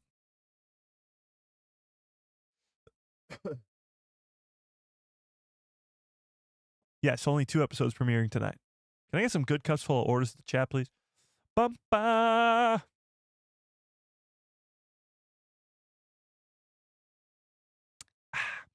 Okay. Brent says, do you think Han or Leia will make an appearance in the show? Han or Leia? I'm going to say no. I'd be extremely surprised if they did. Like, extremely surprised if they did. Here's the thing. Leia didn't appear in Skeleton Crew. I mean, in Ahsoka. And she clearly had the opportunity to do so. So if she's not going to appear then, I really don't think she's going to appear in Skeleton Crew. Now, maybe I'm wrong. I'd love to be wrong, but I don't think I am. Han Solo, another one. We've seen Luke Skywalker. We haven't seen Leia. And we haven't seen Han. I'd love for the 3 of them to come back to make an appearance on the same screen at the same time together in the Mandoverse trilogy. Will it happen? Only time will tell. But I really don't know. Chat, do any of you guys think that Han and Leia or Leia will be in this show? What do we think? What do we think? Look at all those good cups full of orders. Craziness. Yeah, that's kind of what I thought. All you guys are saying no. I'd be very surprised. Very surprised if they were to be in it, but I seriously doubt it. And by the way, you guys, 88% of you guys think Hondo Ohnaka will be in this show. Let's actually end that poll and we'll put up a new one. We'll put up a new one. Shall we? 87, the math is not mathing, think that Hondo will be in the Skeleton Crew. That's pretty wild. Okay. Do you think Maz Kanata will be in Skeleton Crew? So we talked quite a bit about Hondo. Well, let's talk Maz. Maz has been dubbed the Queen of the Pirates. She's over 1,000 years old, which again is another connection to the Old Republic. She's been alive since the Old Republic, the only character in Star Wars to be that way.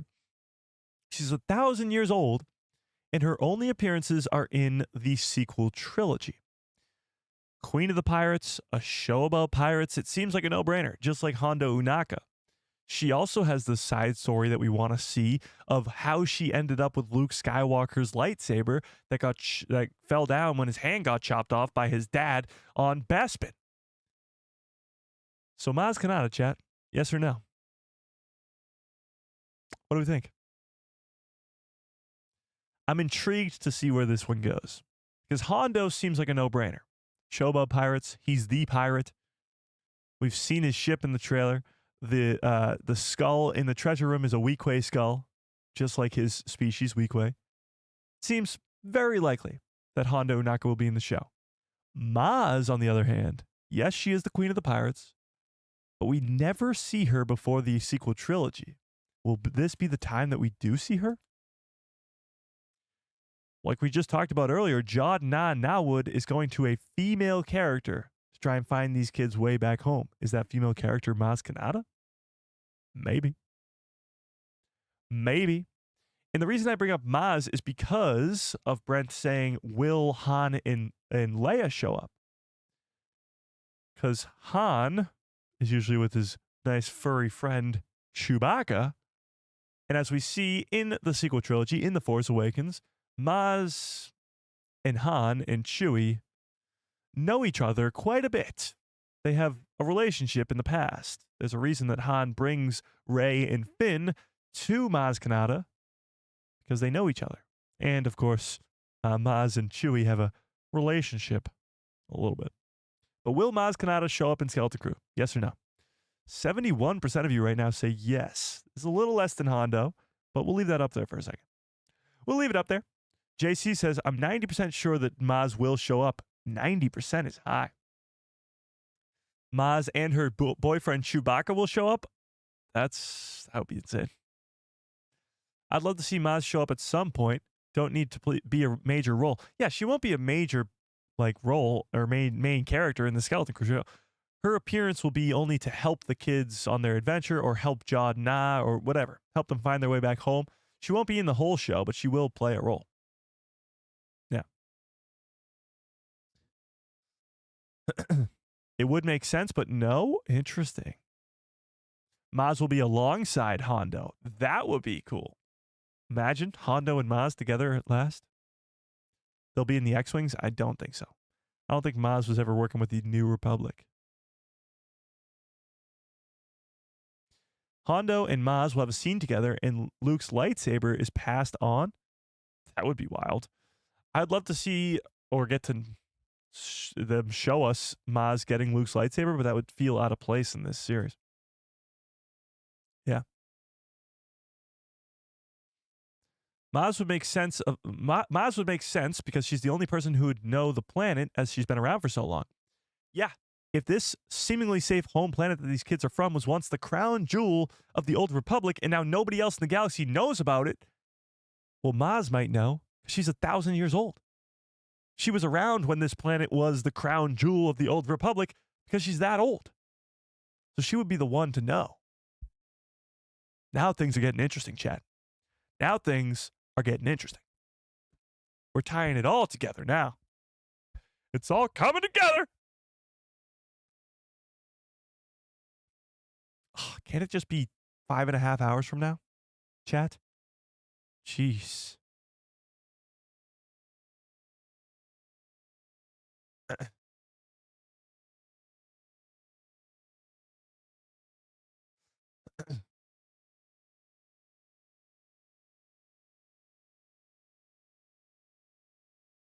Hang on, chat.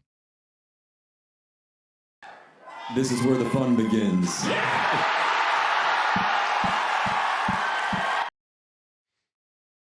Can we just hit it one more time? Hit it!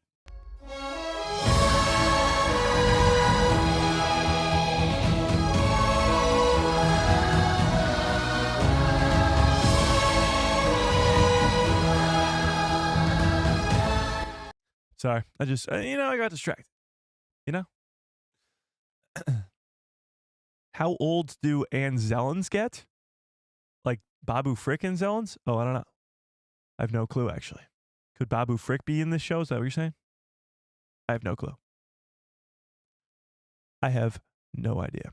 Luke's hand in a pickle jar? Well, that's the weird part, is that we know for a fact in Star Wars canon that Luke's hand is on Exegol. Like, Palpatine has his hand on Exegol. Why does he not have his lightsaber? And how did Maz Kanata end up with the lightsaber? Very strange. Very strange. Okay. Should we talk about the sort of Acolyte news here? You guys want to talk about the Acolyte news? We can come back to Skeleton Crew in a second. Well, let's talk about the Acolyte for a sec. Where is this? Oh, here we go. Let's talk about this.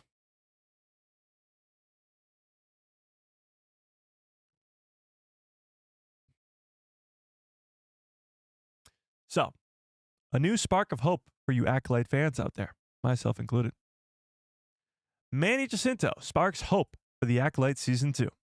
Star Wars actor Manny Jacinto has said beloved villain Darth Plagueis would have had a much bigger role in further seasons of The Acolyte, but didn't reveal too much because we could come back.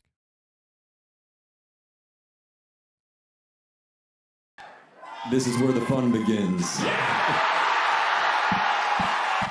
Manny Jacinto remains cautious to overpromise, but gave fans of the canceled Disney Plus show some hope for a continuation during a San Francisco Fan Expo panel hosted by Collider. Darth Plagueis made his long-awaited Star Wars canon debut in the season finale of The Acolyte. Of course, we all remember that. And a fan asked how he was connected to Jacinto's Chimere character. And his response was this. Oh man, that's a tough question. They are not connected. They're definitely not. Oh man, how do I even answer that? What time is it? There are definitely a lot of different theories, like who he is, because you never actually know his true identity. Is Chimere even his actual name? So we talked about this before. How can you cancel a show and we don't even know the best character's name? He was dubbed the Stranger, but that's not his name.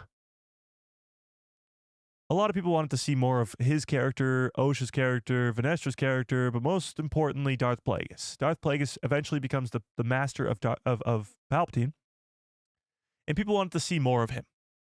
That was the big missed opportunity when it came to getting a second season of this show. Now, he continues. We definitely wanted to explore it. There was definitely going to be more Darth Plagueis in the second season, or if not, the third season of the show. But I just can't say because, we could come back. I don't want to spoil anything or give anybody any false hope, but I would just say there's a lot more to explore for sure. So for all of those people, for all those fans out there of the Acolyte show, this is the hope you've been looking for. The we could come back from Manny Jacinto. It's pretty great, honestly. Not going to lie. I lost all hope of the Acolyte ever returning. I just see it now as this greatness that will never be continued. Plagueis, first ever live action appearance, being cut way short. And it's a bummer. But this is nice. It's nice to know that there's still some glimmer of hope out there in the distance. Not going to spend too much time going, oh my God, it could happen. But it's a glimmer of hope. It's a glimmer. Yeah. Don't forget, he's coming to Star Wars Celebration in Japan. That is true. That is true. He is coming to Star Wars Celebration in Japan. Yeah. Yes. Oh, let's answer this. Yes. Interesting. I did not think that's how this was going to go. 66% of 66, nice. 66% of people saying yes, you want a second season of The Acolyte. That's way more surprising than I thought it was going to be. But there you go. It's this unfinished aspect of The Acolyte that has many fans and, of course, its stars wanting more of the show. Li Jiang-Cha has been quite surprised that it got canceled. Like, they've all talked about it. But this is the biggest thing. Palpatine lurking in the shadows. People want to see more of that. Yeah. Absolutely. So, could it happen? Maybe someday.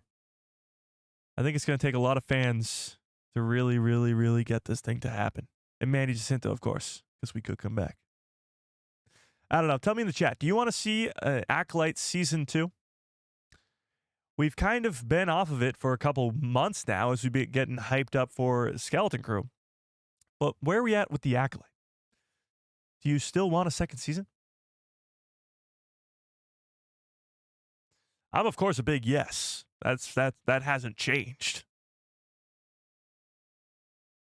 I just haven't had the need to sort of beg and plead for it,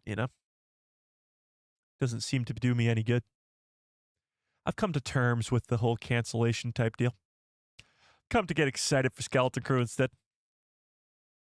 Interesting. Poll it. All right, we'll poll it. Let's poll it up.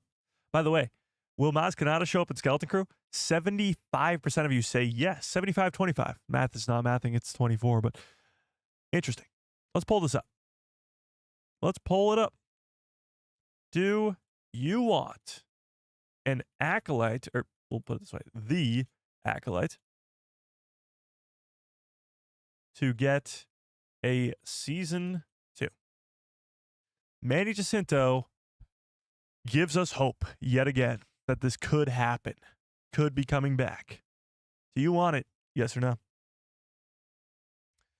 David says, it's time to move on from the Acolyte. The fandom needs unification now, not more division. I agree with that to an extent, but that doesn't mean the Acolyte Season 2 could never happen. Yes, Skeleton Crew can help unite the fandom. Yes, Andor Season 2 can help unite the fandom. Yes, The Mandalorian and Grogu can help unite the fandom. Yes, Ahsoka Season 2 can help unite the fandom. But are they going to? Absolutely not.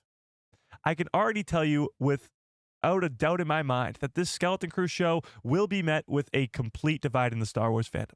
Now, will it be a majority positive divide? I hope so. I think it will be. But there will be the people online still that say, Skeleton Crew sucks. Disney Star Wars sucks. Blah, blah, blah, blah, blah.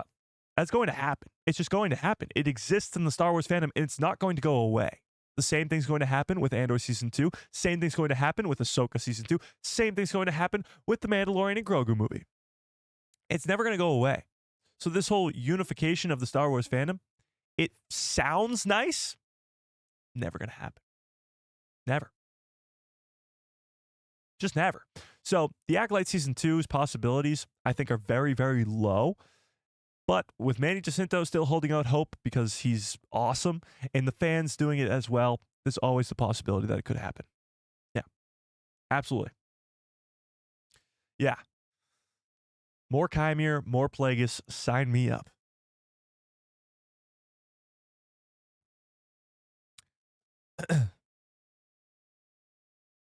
Yeah. By the way, 82% of you guys right now say yes in the chat. You want more skeleton? I mean, more Acolyte. That's wild. It's okay because there's more of us true fans.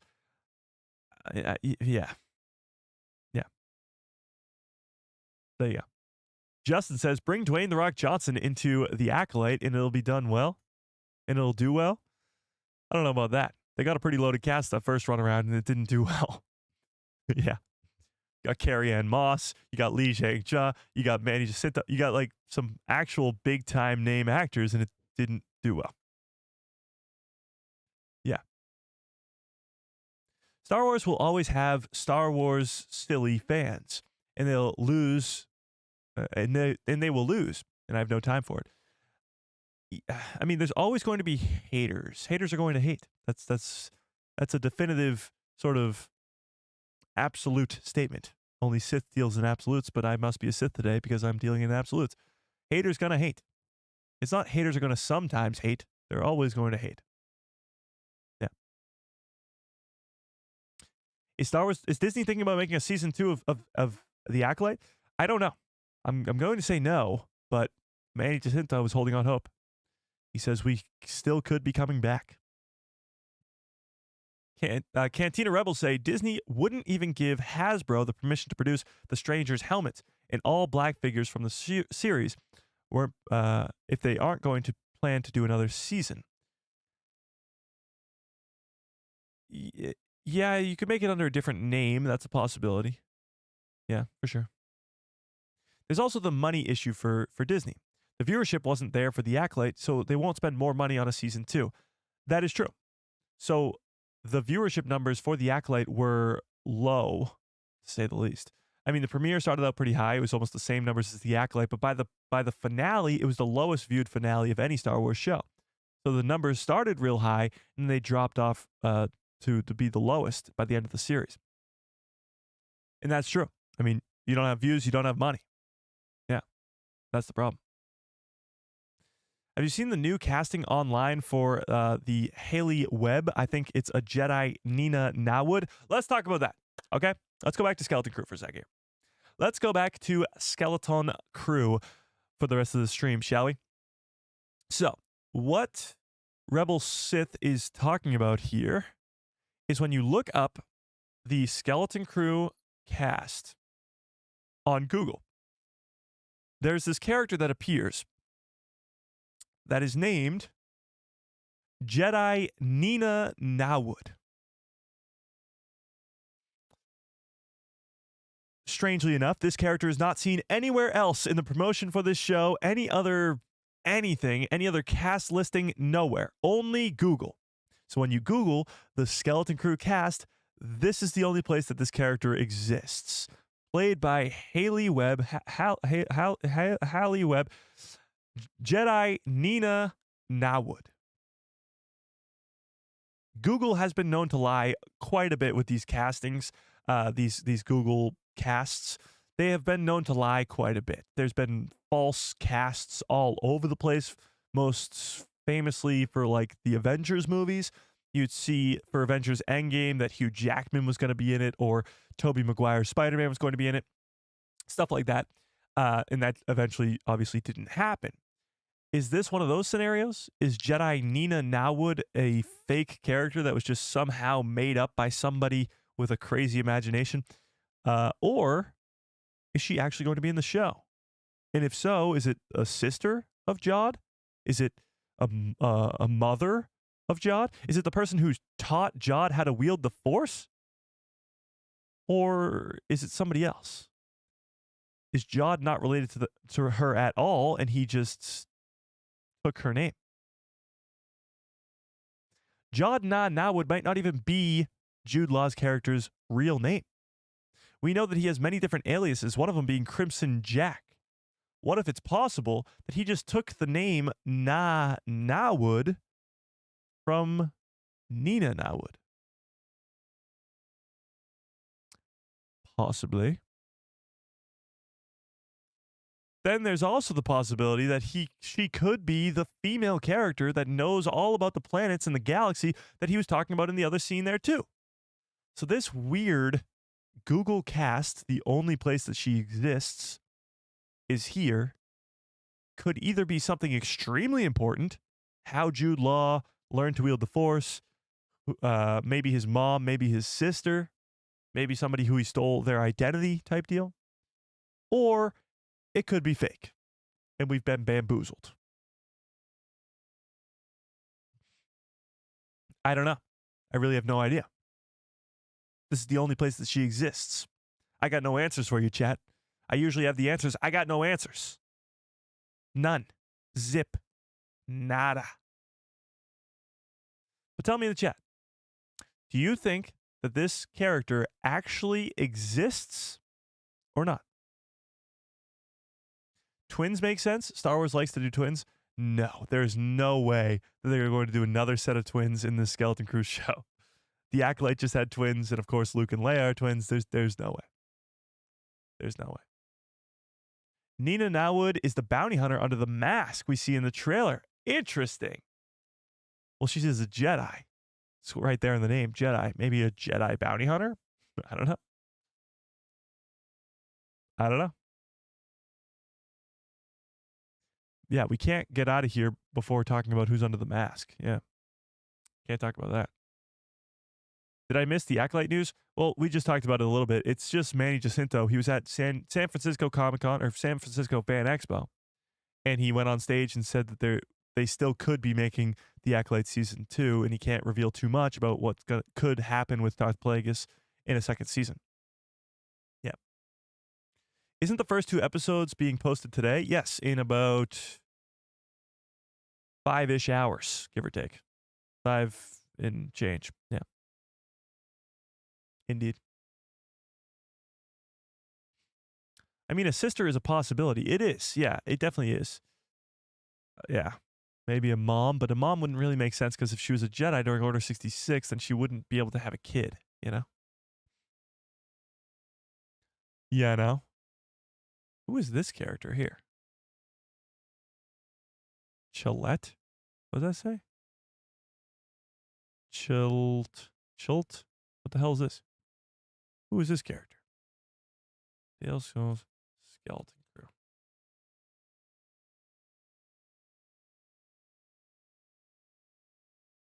Nothing? Okay. Another mysterious character. Strange. Oops. Strange. So, a mystery, to say the least. Nina Nawood. Does she exist or does she not? Only time will tell. Oh, David with a very generous $5 holla. God damn. Says, I'm hyped for Skeleton Crew. Nice. SM33 impression, please. Oh, I could do that for you. SM33. I got you. let's go to this other trailer over here because it's so cool. Bored of your ordinary life? Yes, sir. They call themselves Skeleton Crew. They've stumbled on something legendary, but they're not alone. Follow me and watch where you step. Join Okay. alone. Follow me and watch where you step. Okay. Honestly, it's weird because he doesn't sound like a droid. He sounds more like a pirate. I wonder if that'll be for a reason. Follow me and watch where you step. Follow me. Follow me. Follow me. And watch where you step. I don't know. He's got a weird rasp to his voice. Follow me. Watch where you step. Join And watch where you step. Watch where you step. And watch where you step. And watch where you step. something legendary, but they're not alone. Follow me and watch where you Follow me. And watch where you step. I don't know how to get that raspiness into my voice. Follow me and watch where you step. I don't know. That's a hard one, actually. Way harder than it sounds. I appreciate it, David, though. I really, really do. I really, really do. Mike, I have two theories of who's under the mask. Okay, let's talk about who's under the mask. Omega and Poe Dameron? Oh, my God. Poe Dameron would be insane. But let's talk about who's under the mask, shall we? So, in Skeleton Crew, in one of the latest trailers, we got introduced to a bounty hunter. Bounty hunter under a mask that looks like this. Why can't I find it? Which trailer was it, Chad? Do we know?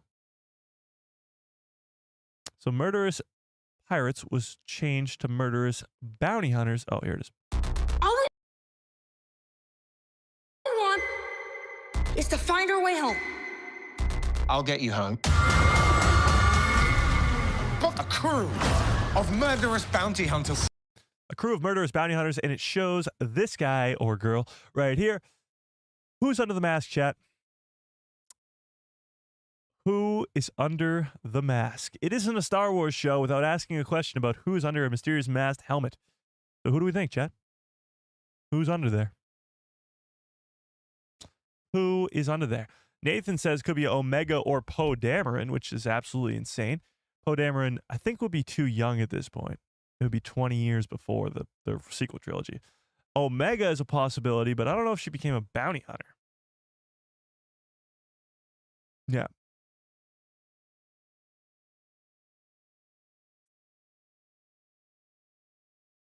A Spice Runner and Bounty Hunter are two different things. True.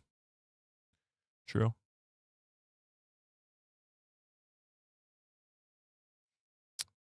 Bush, I don't even know how to say his name, is under the mask that Leia stole from him because Leia stole his clothes from him. That's a possibility because Leia stole his Bounty Hunter outfit. Could be. Hopefully, it's a significant character because I want a helmet on my shelf. I agree with that. It's a cool helmet, and we've been Maroked time and time again. So it's possible that it's nobody and it's just a new character or maybe even nobody of significance, but I hope it is. Hoping it is. Yeah.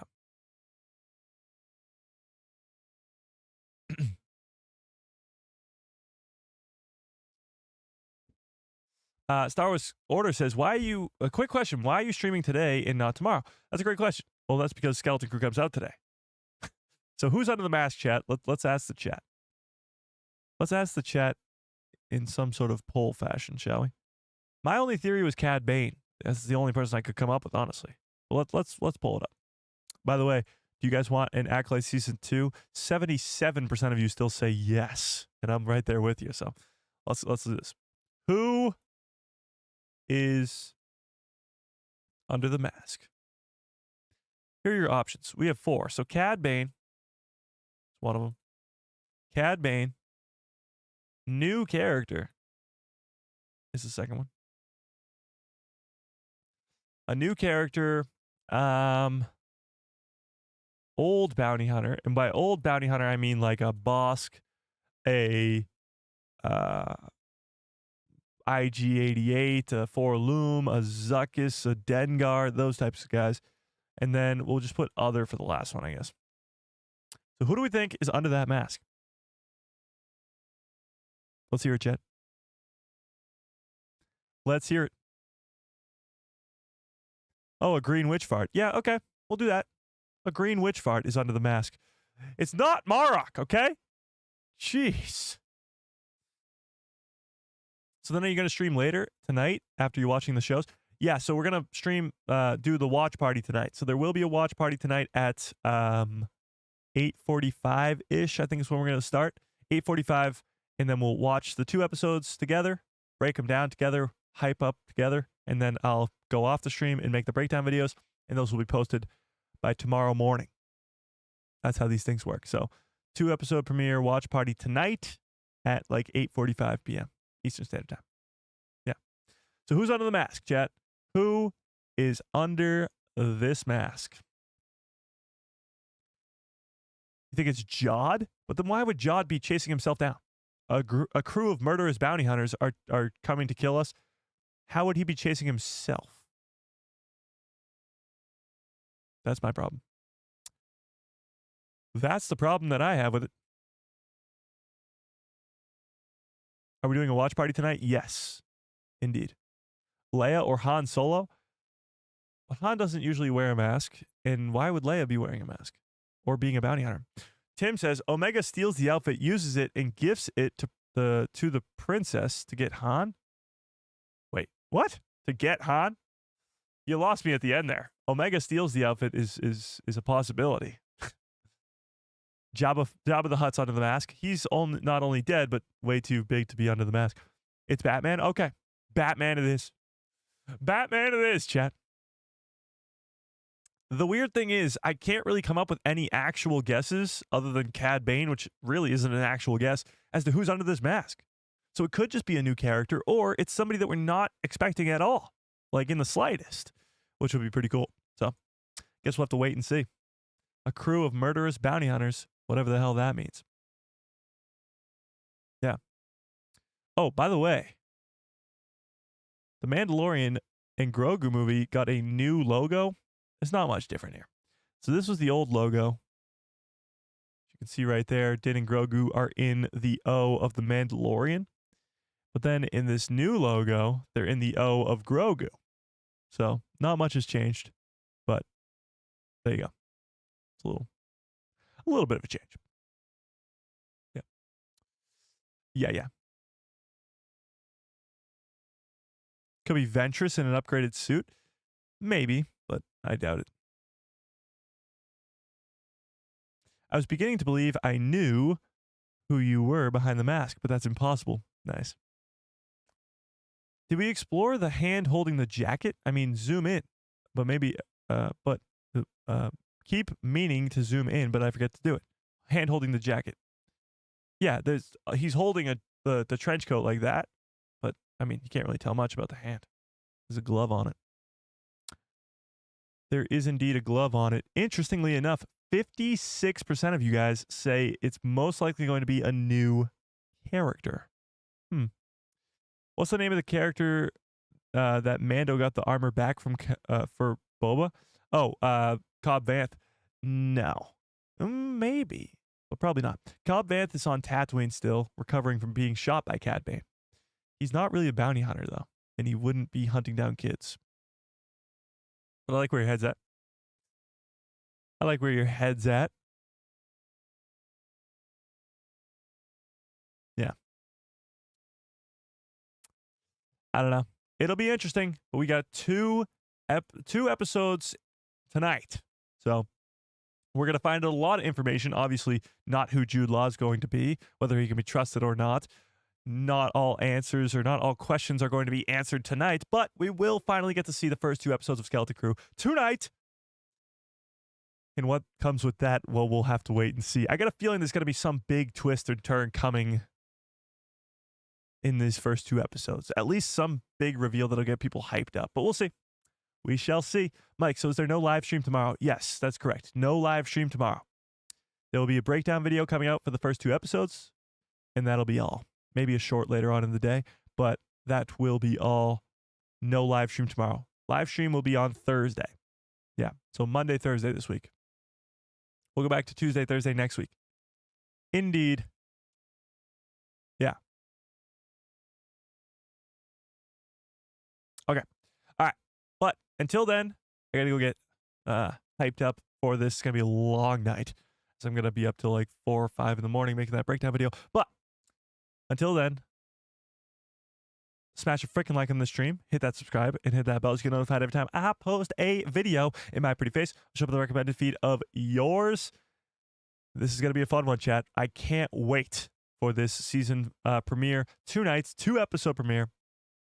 And we will get hyped up together later on. 8:45 watch party. Watch out for that. And yeah, we'll go from there. We shall go from there. Let's celebrate it one more time. We hit 100K on Saturday. Hit it.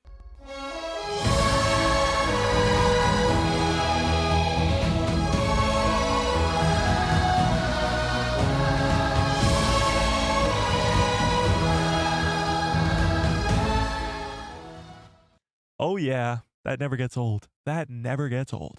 I appreciate you guys so much more than you will ever know. See you guys later on at the watch party. And if you can't make it, then in the breakdown video tomorrow. And may the force be with you. Always.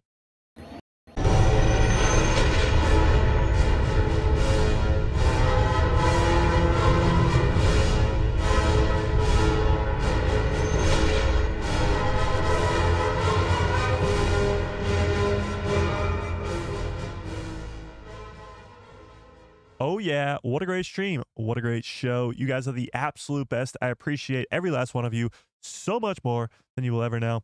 Huge shout outs to Darth Plagueis Lives, Darth Drafter, and David Fieldset for the very generous super chats. I appreciate you guys so much more than you'll ever know.